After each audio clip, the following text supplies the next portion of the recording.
अस्सलाम वालेकुम दोस्तों, welcome back to my channel. Usman की 92 एपिसोड के लास्ट पार्ट के साथ हम आपके सामने। वीडियो अच्छी लगे तो लाइक कमेंट्स और शेयर करना ना भूलिएगा। चैनल पर नया है तो चैनल को सब्सक्राइब जरूर कर दीजिएगा। इस एपिसोड के तमाम पार्ट्स का लिंक्स डिस्क्रिप्शन बॉक्स में मौजूद है। चलिए वीडियो को स्टार्ट करते हैं। निकोला अपने सिपाहियों से कहता है कि आया निकोला वापस आ गया है। निकोला को कैद करने को का इख्तियार किसी को नहीं, सिर्फ मुझ पर ही नहीं, मेरे किले पर भी कोई हुकूमत नहीं कर सकता। सिर्फ निकोला ही इस पर हुकूमत कर सकता है। अगर किसी ने ऐसी जुर्रत करी तो मैं उसको तबाह कर दूंगा। निकोला अपने सिपाहियों से कहता है मैं तुम्हारे साथ हूँ और तुम मेरे साथ। अब हमारी टीम में एक और नया कमांडर शामिल हो गया है, रोमानोस कहता है मैं तुर्क के खून का प्यासा हूँ। मैं और निकोला आगे बढ़ेंगे। रोमानोस कहता है मैं आगे चलूंगा और आप सब मेरे पीछे चलेंगे। सब सिपाही कहते हैं हम तुम्हारे साथ हैं। इसहाक सिपाहियों से कहता है आप कबीले में जाए तो कोई गलती नहीं करना, आपको पता है कि क्या करना है। सिपाही कहते हैं इसमें कोई शक नहीं। इसहाक कहता है अगर कोई गलती हो जाए तो मुझे जरूर ढूंढ लेना, अब जाओ। बाला आगल से कहती काश मेरी माँ ये सब कुछ देखती है कि औरतें कितनी मेहनत से काम कर रही हैं। बाला कहती है ठीक कहा ना आगल। आगल कहती है अब हमारी रहनुमाई करने वाला कोई नहीं बाला, और सबसे ज्यादा मुझे ये बात अफसरदा करती है कि मैं आखिरी टाइम उन्हें देख नहीं सकी। बाला कहती है ऐसा ना कहो आगल, इन्हें सुकून की मौत नसीब हुई, हमें इनके लिए दुआ करनी चाहिए। सलवा कहती है माँ सालजान हम सबकी माँ थी, के बगैर जीना मुश्किल है, अल्लाह इनको जन्नत में जगह दे। आगल कहती है आमीन, और कहती है सलवा शुक्रिया। आयशा से कहती है ये अकेले मत खाओ, तुम रोजे से हो।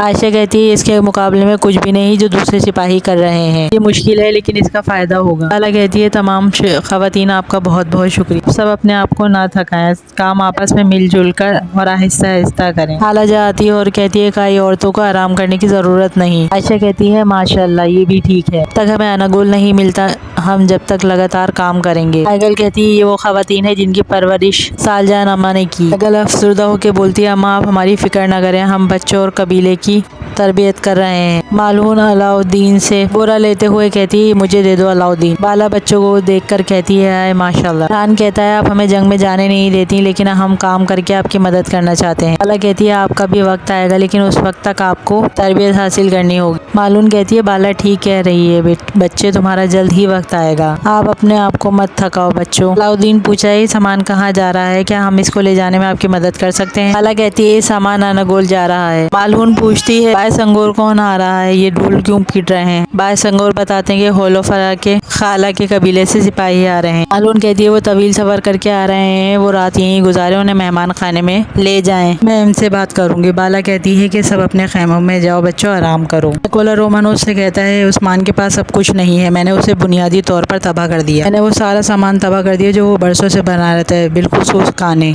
आरियोस एक बासलाहियत आदमी है, उस्मान के पास कानों के सिवा और कुछ नहीं। रोमानोस कहता है वो अब भी बहुत बड़ा खतरा है, लेकिन मुझे आरियोस को मुबारकबाद देनी चाहिए कि वो हमेशा अगले कदम की तरफ नजर रखता है। निकोला कहता है इसीलिए हम उसे उस्ताद आरियोस कहते हैं, तुम्हें भी इन्हें उस्ताद आरियोस कहना चाहिए। निकोला कहता है इनकी खामोशी के मुताबिक इनके पास शायद अब भी काने मौजूद हैं। निकोला कहता है ये मुमकिन नहीं, आपको लगता है कि इन्होंने हमारे किले के साथ एक अड्डा बना लिया और वो हम पर हमला करने के लिए मंजीके इस्तेमाल करेंगे। रोमानोस कहता है हमने सिर्फ इनका एक हमला रोका है निकोला, और मैं इसके बारे में बात करते करते थक गया हूँ। जब आरियोस आएगा तो मैं एक बड़ी फौज तैयार करूंगा, मैं इन चार दीवारों के पीछे बैठने नहीं आया, मैं यहाँ खून बहाने आया हूँ। दो सिपाहियों के साथ मंजीके लेकर आता है, मान आता है और तमाम सिपाहियों को और गुंदूस का शुक्रिया अदा करता है और कहता है भाई बताओ क्या सूरत हाल है। गुंदूस कहता है तमाम पहुँच गई, ये बस आखिरी है, एक बार जब ये पहुँच गई तमाम मंजीके ऐनागुल शहर की दीवारों के साथ लगा दी जाएंगी। उस्मान पूछता है इनकी कुव्वत के बारे में क्या ख्याल है, क्या हमारी मंजीके मजबूत है भाई, सब कुछ ठीक है ना, ये हमें मायूस तो नहीं करेंगी। कुंदूस कहता है ये मजबूत है भाई, हम इससे अल्लाह के हुक्म से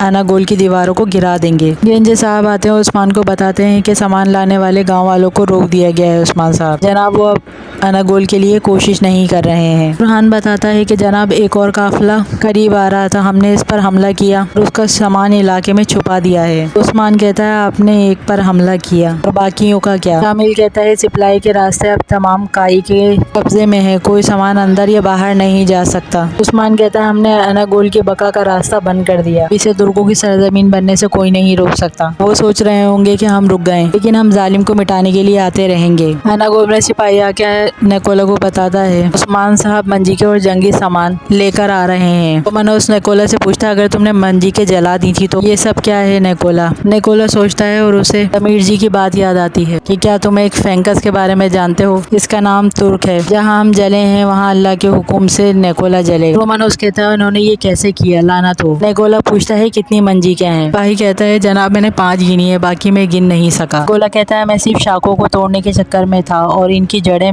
मेरे किले तक पहुँच गयी। रोमानोस कहता है तुम किसके बारे में बात कर रहे हो निकोला, साफ कहो। निकोला कहता है इनका कारोबार अनागोल के साथ है, काफिले सामान लेकर जा रहे हैं, अपने सामान में लदी गाड़ियाँ, वो सिर्फ अपना जंगी सामान लेकर जा रहे हैं। जब हम उस्मान के मरकजी मुकाम को तलाश कर रहे थे इन्होंने इसी तरफ से बनाया, सिर्फ हम इसे देख नहीं सके। रोमानोस कहता है तुम्हें देखना चाहिए था। रोमानोस कहता है फिर हमें अब जो करना है वो वाज़ा है। निकोला कहता है हम वही करेंगे जो हम बेहतर करना जानते हैं, हम लड़ेंगे। उस्मान कतार में खड़े सिपाहियों के गिर्द घोड़ा दौड़ाता है और कहता है सिपाहियों, अनागोल की दीवारें मजबूत हैं, लेकिन इतनी भी नहीं जितना हमारे अज़ाइम मजबूत हैं, क्योंकि इन्होंने अमन के साथ हथियार डालने को मंसूख कर दिया, तो यही वक्त है हम अनागोल की दीवारों को तोड़ेंगे। जब पैदल चलने वाले चलेंगे तो हमारे तीर अंदाज इनके तीर अंदाजों को मारेंगे, लेकिन जब हम अंदर जाने की कोशिश करेंगे वो आप पर तेल डालने की कोशिश करेंगे। किले के मीनारों से हम मोहतात रहेंगे। भाइयों जहाद मुबारक और वो अल्लाह अकबर के नारे लगाते हैं। बारगन अपने सिपाहियों के साथ वहाँ पर आता है। खान कहता है जनाब वो आ रहे हैं। उस्मान कहता है जंग का सुनकर कौन तुर्क बेकार बैठेगा। निकोला अपने सिपाहियों से कहता है कि वो वक्त आ गया है, जो दुश्मन बरसों से हमारे इर्द गिर्द छुपे बैठे थे वो हमारे दीवारों के आगे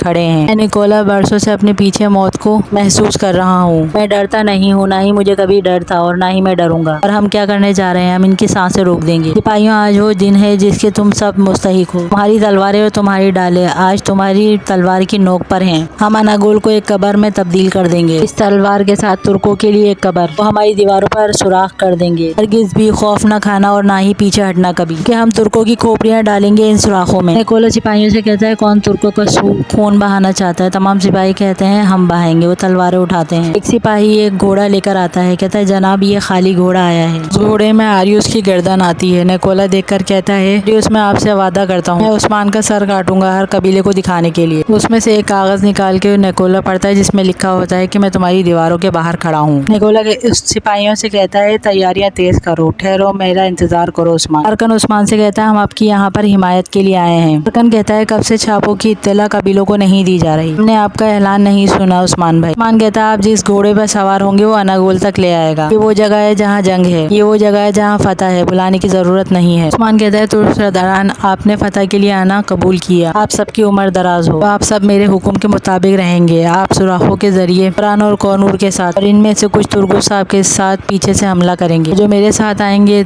किलों के दरवाजे तोड़कर महल में दाखिल होंगे। ये सिर्फ हम ही नहीं होंगे, बहुत से लोग फतह के ख्वाहिशमंद होंगे। अनागोल की दीवारों पर हमला करेंगे इंशाल्लाह। बाइस अंगूर सिपाहियों को खेमे में लेकर आता है।